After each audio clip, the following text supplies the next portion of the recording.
Dua gol yang dihasilkan Arif Aiman untuk membantu JDT merakam kemenangan pertama di saingan peringkat kumpulan pertandingan AFC Champions League (ACL) musim ini menewaskan BG Pathum mencuri perhatian ramai pemerhati bola sepak tempatan di dalam dan luar negara.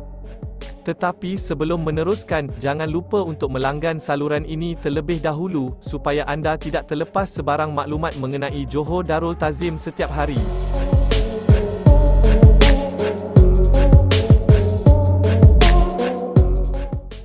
Jaringan pertama pemain sayap itu menampilkan sentuhan pertama penuh ketenangan apabila Arif menyambut hantaran jauh Jordi Amat sebelum menewaskan penjaga gol BG Pathum, Cachai Butprom. Gol minit ke-6 itu tampak mudah hasil gerakan ringkas daripada satu hantaran jauh, namun butirannya mendedahkan perkara sebaliknya. Kebijaksanaan Arif mempergunakan blind spot di belakang pemain pertahanan lawan sebelum melepasi perangkap offside. Kebiasaannya hanya tampil di pertandingan top level football. Harus diingat JDT pada ketika itu ketinggalan 0-1 selepas jaringan hasil sepakan penalti Victor Cardozo yang agak kontroversi. Tatkala kedudukan tersebut boleh menjatuhkan moral sesebuah pasukan di awal perlawanan, jaringan pantas oleh Arif seminit selepas itu memastikan JDT kembali ke landasan untuk memburu 3 mata dalam perlawanan ini. Jaringan kedua pemain berusia 21 tahun itu pula dihasilkan pada minit ke-78 pada ketika JDT sedang mendahului lawan mereka itu 3-2. Dalam permainan terbuka dan menghiburkan seperti yang ditampilkan oleh kedua-dua pasukan yang terdesak memburu kemenangan, BG Pathum berada di dalam kedudukan memberi tekanan untuk memburu jaringan penyamaan. Sekali lagi Arif tampil memadam harapan The Rabbits dengan ketenangannya konsisten menjadi ancaman utama dari sayap kanan. Arif Aiman merembat daripada sudut yang sempit menewaskan Butprom di near post.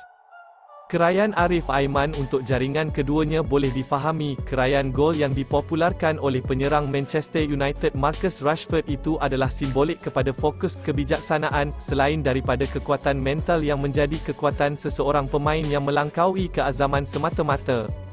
Lebih menarik, perlawanan ini bukan sahaja menampilkan kemampuan Arif dalam menyumbang ancaman di bahagian hadapan, gandingan pemain muda ini dengan Matthew Davis turut membantu meneutralkan ancaman BG Pathum dari arah sayap kiri. AFC Champions League kemudiannya turut menggelar Arif Aiman sebagai Golden Boy, dan sentuhan penyudah pemain itu untuk jaringan pertamanya dilabel sebagai masterclass oleh pemerhati luar negara. Lebih menarik, Arif Aiman bukan satu-satunya pemain tempatan JDT yang menikmati perlawanan di pentas Elit Asia pada malam itu. Gandingan Hong Wan dan Afiq Fazal di bahagian tengah turut menampilkan aksi terpuji dalam perlawanan ini. Tatkala Afiq Fazal dilihat sudah bergelar pemain senior dan konsisten menjadi pilihan utama di jentera tengah JDT di bawah bimbingan beberapa jurulatih skuad Harimau Selatan sejak beberapa musim lalu, kematangan Hong Wan yang baru mencecah usia 23 tahun dilihat sebagai the next big thing di dalam skuad JDT. Walaupun hanya tampil sebagai pemain gantian pada babak kedua pula, Feroz Baharudin turut tidak ketinggalan menampilkan kemampuan dan potensinya dalam perlawanan ini. Data daripada AFC seperti di bawah menunjukkan Feroz menghasilkan 3 recoveries penting dalam perlawanan tersebut untuk melindungi benteng pertahanan JDT. Perkembangan potensi dan perjalanan pemain tempatan seperti Arif Aiman, Hong Wan, Afiq Fazal dan Feroz bersama JDT sejak beberapa musim lalu sememangnya sering dibincangkan. Limitasi dan potensi Arif misalnya sukar dibayangkan berdasarkan peningkatan yang dihasilkannya saban musim.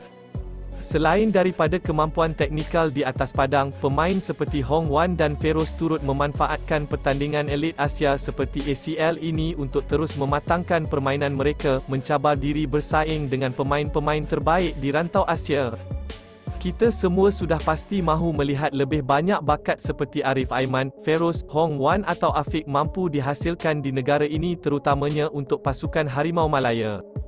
Realitinya, persekitaran dan ekosistem bola sepak di negara ini menyukarkan kita mengeluarkan lebih ramai bakat seperti mereka.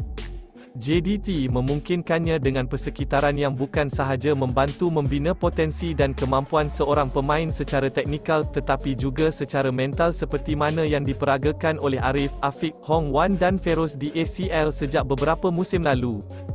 Jika dulu ramai yang membantah penambahan pemain import kepada 9 pemain, skuad utama campur skuad simpanan, dengan sistem 5+1 di Liga Super, tidak kurang yang sentiasa tampil dengan pandangan sinis memperlekehkan usaha itu.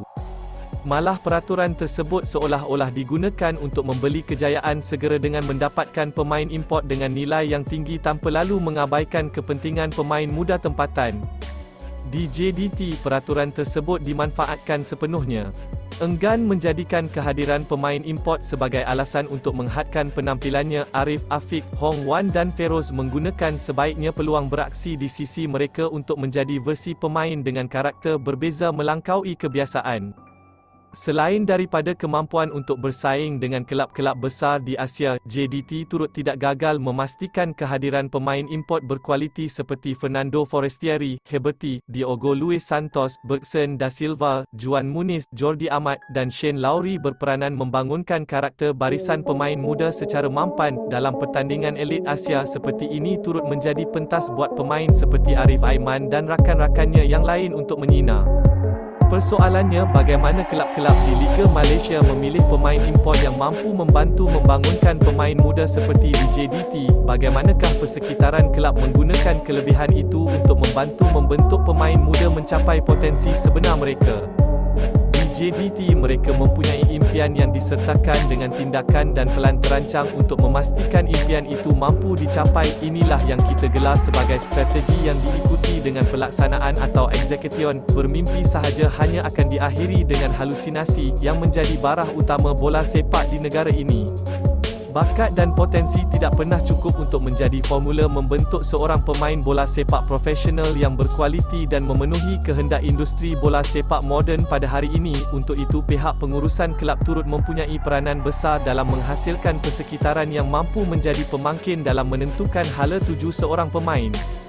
Menjadi pemain biasa sahaja tidak pernah memadai. Di JDT, pemain seperti Arif Aiman, Afiq Fazal, Hong Wan, dan Feroz Baharudin turut dibentuk dengan monster mentality untuk membina sesuatu yang luar biasa. Terima kasih banyak sudah menonton, tunggu video selanjutnya.